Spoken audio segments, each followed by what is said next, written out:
পবিত্র রমজান মাসে আপনি কি করে তারাবি পড়বেন? তারাবির নামাজের নিয়ত, তারাবির নামাজ কত রাকাত করে পড়বেন, কোন সূরা দিয়ে পড়বেন, সূরা তারাবি পড়বেন না খতমে তারাবি পড়বেন এবং দোয়া মোনাজাত সম্পূর্ণ বিষয়গুলো বিস্তারিত জানাবো। সাথে আছি আমি মাওলানা কাজী আমিনাত তাফিম। সম্মানিত দর্শক ও শ্রোতা, পবিত্র রমজানুল মুবারক মাসে আপনি এশার নামাজের পরে, ফরজ নামাজের পরে আপনাকে তারাবির নামাজ পড়তে হয় ২০ রাকাত। ওই ২০ রাকাত নামাজ আপনি কিভাবে আদায় করবেন সেই বিষয়টা আমরা জানব। আপনি দু রাকাত করে তারাবির নামাজ আদায় করবেন। প্রথমে আপনি এশার ৪ রাকাত ফরজ নামাজ আদায় করে নেবেন, তারপর ২ রাকাত সুন্নত নামাজও আদায় করে নেবেন, তারপর আপনি তারাবির নামাজ পড়বেন। তারাবির নামাজ সর্বশেষ করার পরে আপনি কিন্তু বিতিরের নামাজটা আদায় করবেন। দু রাকাত করে আপনি নামাজ আদায় করবেন।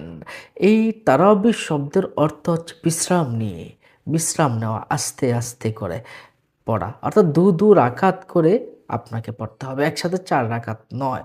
২ রাকাত করেই এই নামাজটা পড়তে হয়। সম্মানিত দর্শক ও শ্রোতা, এই নামাজের নিয়ত আপনি কি করে করবেন, আসুন এই বিষয়টা একটু জেনে নেই। নিয়তটা যারা আরবিতে পড়তে চান আরবিতেও পড়তে পারেন, যারা বাংলাতে পড়তে চান তারা বাংলাতেও হয়ে যাবে, যারা মনে মনে মুখে উচ্চারণ না করে মনে মনে এরাদা করলেন তাদেরটাও কিন্তু হয়ে যাবে। যারা আরবিতে পড়তে চান তারা এভাবে পড়বেন: নাওয়াইতু আন উসাল্লিয়া লিল্লাহি তাআলা রাকাআতাই সালাতিত তারাবি সুন্নাতু রাসূলিল্লাহি তাআলা মুতাওয়াজ্জিহান ইলা জিহাতিল কাবাতিশ শরীফাতি আল্লাহু আকবার বলে আপনি কিন্তু নামাজ শুরু করবেন। আর যারা বাংলাতে পড়তে চান তারা বাংলাতে এভাবে পড়তে পারেন: আল্লাহ, আমি তারাবির ২ রাকাত সুন্নত নামাজ আদায় করছি, কেবলামুখী হয়ে আল্লাহু আকবার। ব্যাস, আপনার কিন্তু হয়ে গেল। যারা এইটুকু পারবেন না তারা মনে মনে বললে হবে আমি তারাবির নামাজ আদায় করছি, ব্যাস আপনার কিন্তু হয়ে যাবে।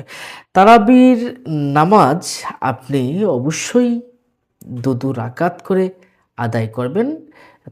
যখন আদায় করলেন তারাবির আল্লাহু আকবার বলে আপনি যখন নামাজে দাঁড়ালেন, তারপর আপনি যথারীতি ইমাম সাহেবের পিছনে পড়লে ইমাম সাহেব আপনার সূরা কেরাত পড়বেন।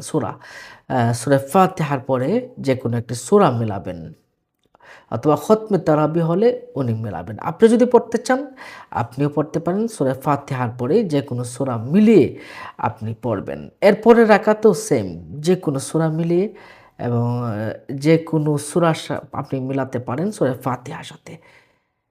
তো সূরা ফাতিহার সাথে যে কোনো সূরা মিলিয়ে পড়লে এভাবেই কিন্তু আপনার ২ রাকাত নামাজ যথারীতি আপনি আদায় করবেন। এভাবেই আমি বলে দিচ্ছি, মনে করেন আপনি নামাজ শুরু করলেন, নিয়ত করে আমি ২ রাকাত তারাবির নামাজ পড়ছি, আল্লাহু আকবার, সুবহানাকাল্লাহুম্মা বিহামদিকা ওয়া তাবারাকা ইসমুকা ওয়া তাআলা জাদ্দুকা ওয়া লা ইলাহা গায়রুক, আউযু বিল্লাহি মিনাশ শাইতানির রাজিম, বিসমিল্লাহির রহমানির রহিম। পরে সূরা ফাতিহা পড়বেন। সূরা ফাতিহা পড়বেন, সূরা ফাতিহা ছাড়া কোনো নামাজ হবে না। তারপর আপনি যে কোনো একটা সূরা মেলাবেন। যেমন ধরেন আপনি মিলালেন সূরা কাউসার। সূরা কাউসার পড়ার পরে আপনি যথারীতি রুকুতে যাবেন, এরপরে আবার রুকু থেকে উঠবেন, আবার সেজদায় যাবেন, সেজদা থেকে উঠবেন, আবার সেজদা যাবেন, সেজদা থেকে সোজা আবার দাঁড়িয়ে যাবেন, আবার আউযুবিল্লাহি বিসমিল্লাহির রহমানির রহিম পরে আপনি সূরা ফাতিহা পাঠ করবেন। সূরা ফাতিহার পরে আপনি যে কোনো সূরা যেটা পারেন সেই সূরাটা আপনি মেলাবেন। মেলানোর পরে আপনি যথারীতি রুকু সেজদা করে আপনি বৈঠকে বসবেন, আত্তাহিয়াতু পড়বেন, দুরূদ শরীফ পড়বেন, দোয়া মাসুরা পড়বেন, অতঃপর আপনি সালাম ফিরাবেন। ২ রাকাত নামাজ কিন্তু আপনার হয়ে গেল। আবার আপনি ২ রাকাত নামাজ এভাবে পড়বেন। ২ রাকাত যখন ৪ রাকাত হয়ে যাবে তখন আপনি কি করবেন? ৪ রাকাত হয়ে গেলে আপনি এই দোয়াটা পড়বেন। আমরা এই দোয়াটা বিভিন্ন কিতাবে পেয়েছি। এই দোয়াটা কি আপনারা যারা পারেন তারা পড়বেন, যারা পারেন না অন্য দোয়া সুবহানাল্লাহি ওয়া বিহামদিহি সুবহানাল্লাহিল আযীম সবাই পারেন এটুকু পড়বেন। দোয়াটা কি?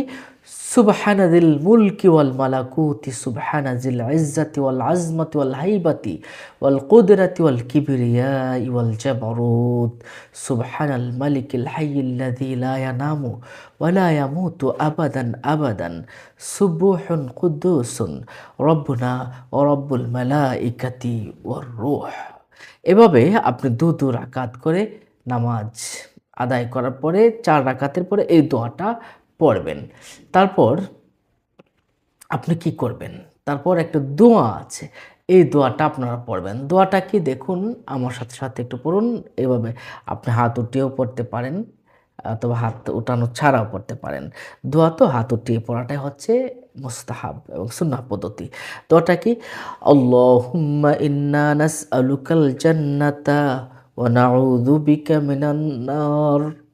ইয়া খালিকাল জান্নাতি ওয়ান নার বিরহমাতিকা ইয়া আজিজু ইয়া গফফার ইয়া কারীমু ইয়া সাত্তার ইয়া রহিমু ইয়া জব্বার ইয়া খালিকু ইয়া বার আল্লাহুম্মা আজিরনি মিনান নার ইয়া মুজিরু ইয়া মুজিরু ইয়া মুজির বিরহমাতিকা ইয়া আরহামার রাহিমিন। এভাবে কিন্তু আপনি নামাজ পড়বেন। আপনি খতমে তারাবি পড়বেন না সূরা তারাবি পড়বেন। আপনার খতমে তারাবি পড়াটাই হচ্ছে অন্যতম একটি মুস্তাহাব আমল এবং এটা আপনি অধিকাংশ সময় নামাজের ভিতরে থাকলেন, কোরআন থেকে তেলাওয়াত শুনলেন। তো এটা সুন্নত না নফল? অবশ্যই সুন্নত। তারাবির নামাজ না পড়লে কি রোজা হবে কি না? দেখুন, তারাবির নামাজ এবং রোজা একটা সম্পর্ক আছে। সুতরাং এটা পড়াটা হচ্ছে সুন্নত। যদি কেউ অনাকাঙ্ক্ষিতভাবে ছেড়ে দেয় তাহলে তারাবির নামাজ, যদি কেউ অনাকাঙ্ক্ষিতভাবে, যেমন কোনো কারণবশত ওজোরবশত যদি ছেড়ে যায় তাহলে তার রোজা হয়ে যাবে। আর যদি বারবার এটা ছেড়ে দিতে থাকে তাহলে তো আপনার তারাবিটা আপনি পড়লেন না।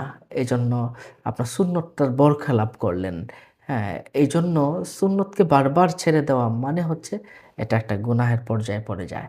নিশ্চয়ই বিষয়টা বুঝতে পারছেন সম্মানিত দর্শক শ্রোতা। আপনাদের কোনো প্রশ্ন থাকলে আমাদের কমেন্ট বক্সে প্রশ্ন করতে পারেন। আজ এ পর্যন্ত ভালো থাকুন। আসসালামু আলাইকুম ওয়া রাহমাতুল্লাহি ওয়া বারাকাতুহু।